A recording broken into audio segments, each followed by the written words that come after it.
فرما برداری کر کے ان سے محبت کر کے اور پھر متقی اور تقوی اختیار کیا، وہی لوگ اللہ کے ولی ہوتے ہیں، وہی لوگ پرہیزگار ہوتے ہیں، اور وہی لوگ اللہ کا نیک و پارسا بندہ ہوتا ہے، اور پھر وہی لوگ اللہ کے محبوب ہوتے ہیں اور اللہ ان کا محبوب ہوتا ہے۔ اور جو اللہ کا محبوب بن جائے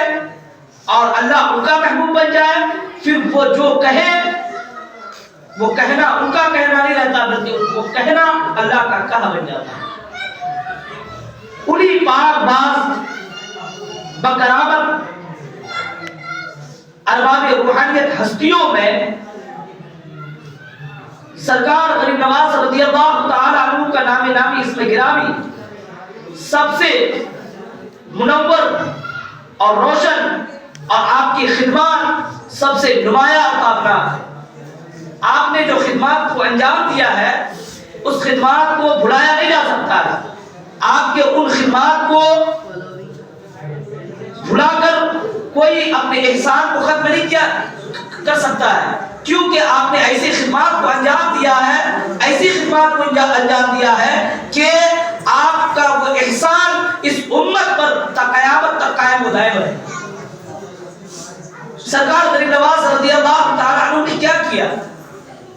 آپ نے ہندوستان کے اس کفر و شرک اور اندھیرا ماحول میں آپ نے ایمان و اسلام کا چراغ جلایا، جہاں پہ کبھی روشنی کی کوئی امید باقی نہ تھی، جہاں پہ جگہ جگہ صرف اندھیرا ہی اندھیرا نظر آ رہا تھا، لیکن آپ نے آگے تمام طرح کی معاملات سے نمٹ کے، تمام طرح کی بلاؤں سے لڑ کے آپ نے ہندوستان میں اسلام کا روشنی کو اجالا کیا، اسلام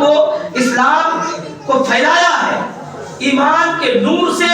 ہندوستان کے لوگوں کے دلوں کو، قلوب کو منور و مجلہ کیا ہے، روشن کیا ہے، نمایاں کیا ہے، زندہ کیا ہے۔ یاد رہے کہ سرکار غریب نواز رضی اللہ تعالی عنہ کا تقوی،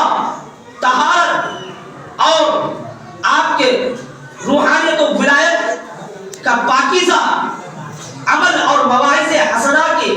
برکت و تاثیر سے ایک عالم یعنی ایک ملک فیضیاب ہوا، یہاں تک کہ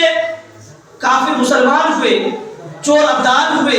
اور گناہگار، خطاکار، شیعہ کار متقی اور پرہیزگار بن گئے، اور اس قدر متقی بنے یہی ہندوستان کے لوگ کہ اپنے وقت کے بڑے قطب بن گئے۔ اور حال یہ ہوا کہ کوئی نظام الدین کے نام سے پہچانا گیا، تو کوئی عبد القدوس گنگوہی کے نام سے پہچانا گیا، تو کوئی کسی نام سے پہچانا گیا، کوئی کسی کا نام سے پہچانا گیا، اور یہ سب صدقہ ہے سرکار غریب نواز۔ اگر سرکار غریب نواز نہ آتے تو پھر ہندوستان میں ایمان و نور کا روشنی نہ پھیلتا ہے۔ حال یہ تھا کہ سرکار غریب نواز رضی اللہ تعالی عنہ کی اس محنت و مشقت کا ثمرہ یہ نکلا کہ تقریباً 90 لاکھ انسان ہندوستان میں ایمان و اسلام کے نور سے اپنے دلوں کو، اپنے قلوب کو منور و مجلہ کیا، اور 90 لاکھ انسان مسلمان ہو گئے، یہاں تک کہ حق و صداقت کے سربتی دولت سے سرفراز ہوئے۔ یاد رہے کہ سرکار غریب نواز رضی اللہ تعالی عنہ جب ہندوستان آئے تھے تو آپ خود اپنی مرضی سے نہیں آئے، بلکہ آپ کو اشارہ ملی سرکار مدینہ صلی اللہ تعالی علیہ وسلم کی جانب سے، اس کے اللہ اور اس کے رسول کے جانب سے، پھر آپ ہندوستان آئے اور آپ دہلی میں تشریف فرما ہوئے۔ جب دہلی میں تشریف فرما ہوئے پھر آپ کو اشارہ ملی، جب اشارہ ملی تو آپ دہلی سے اجمیر کے لیے سفر شروع کیے۔